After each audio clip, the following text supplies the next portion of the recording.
Hey guys, in this very short video, I'm going to teach you the top 3 most used shuffles by professional magicians, and you're going to know exactly how to do them so you don't have to waste any time trying to figure them out yourself. Now, before you learn these shuffles, it's very important you understand that the quality of the cards that you're using does matter.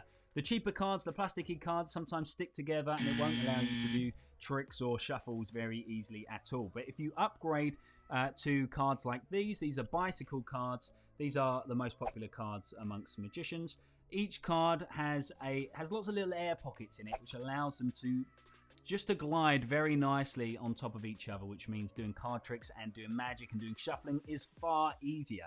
So if you want to grab a pack of these, I'll leave a link in the description below so you know exactly which ones to get. The 3 shuffles I'm going to share with you today are starting from the easiest, the Hindu shuffle, which is this one here. Then the next easiest is the overhand shuffle, and then we're going to finish with the riffle shuffle, which is probably the most popular and the one you think of most when you think of magicians shuffling cards. The first shuffle we're going to talk about is the Hindu shuffle, which looks a little bit like this. And the way it works is you're just pulling off cards from the top as you go along. So you want to start in dealer's grip. This here is known as dealer's grip. You've got your thumb on the side, your pointer finger on the top, and all the other fingers clutching the side. You then bring your other hand, comes across and grabs the back of the pack, and then you're pulling off cards into your hand, just a few at a time from the top, into that dealer's grip, just here.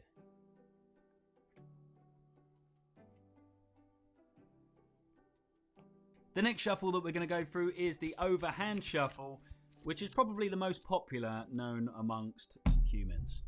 This is one of the most popular shuffles, and what it involves is holding the cards in this grip here. So I have 2 fingers at the top, thumb at the bottom, and my pointer finger is just supporting the back, just like that. And basically you're just stripping off cards, your thumb's coming up from your other hand, covering on the underside as well. You're just stripping off cards into your hand one at a time. Very similar to the Hindu shuffle, just at a slightly different angle. And the third shuffle is probably the shuffle that you joined here today to learn, and that is the riffle shuffle. Now, although this shuffle looks quite tricky, after half an hour of practice, I promise you'll be able to do this pretty well. Now you start with the same grip as you do for the overhand shuffle. So this grip here with the fingers at the top, thumb on there, and your supporting finger in the middle, just like you're going to do an overhand shuffle. But instead of doing that, you turn your hands inwards towards your other hand, and you want to separate half of the cards. So you do that by separating around about half of the cards. Then at that point, your other hand comes over, picks these cards off, and you're now mirroring each hand. So both of my fingers are now the same. So I've got the same grip in both hands.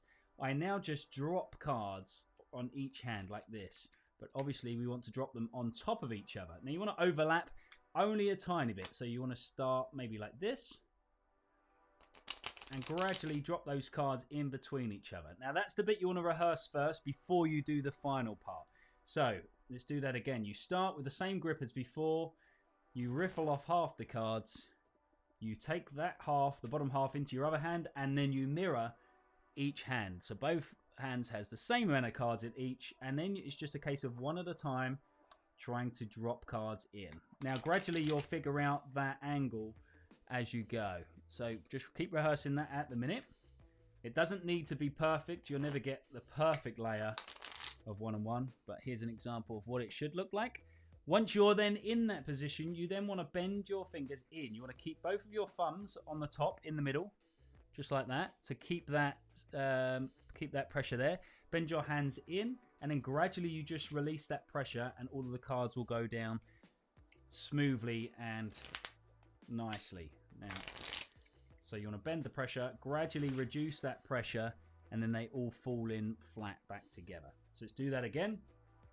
You want to start with this hand, you want to riffle off about half, take that into the other hand. Now most people think you need a table to do this, but your bottom 3 fingers essentially act as the table. So you keep those clenched, and that will stop them from falling out of your hands. And that support there acts as basically a table. You turn your hands inwards so that they are landing flat like this, and obviously you want to overlap them before you do that final bridge. Okay, so the final bridge, let's go through this one more time. Once you've rehearsed this a few times for maybe half an hour in front of the TV, you will get better and better gradually. You want to make sure before you do the final move is keep both your thumbs on top like that to add the pressure. Bend them inwards, and then with these bottom 3 fingers on each hand, you're just going to gradually reduce the pressure, and all of those cards are going to naturally fade inwards like that. Now, just like with any skill worth learning, it's going to take you a bit of practice to get these shuffles right. But I promise you, with half an hour to an hour's practice while you're watching a movie, you'll gradually get better and better at these shuffles over time. If you're looking for some more advice on how to become a magician or how to do unique skills like this, then click this video here and it'll take you to a playlist where I teach lots of different things and give lots of advice to up-and-coming magicians. If you want to check out some of my magic videos, click the link up there. Don't forget to subscribe. Thanks for joining me. I'll see you again next time.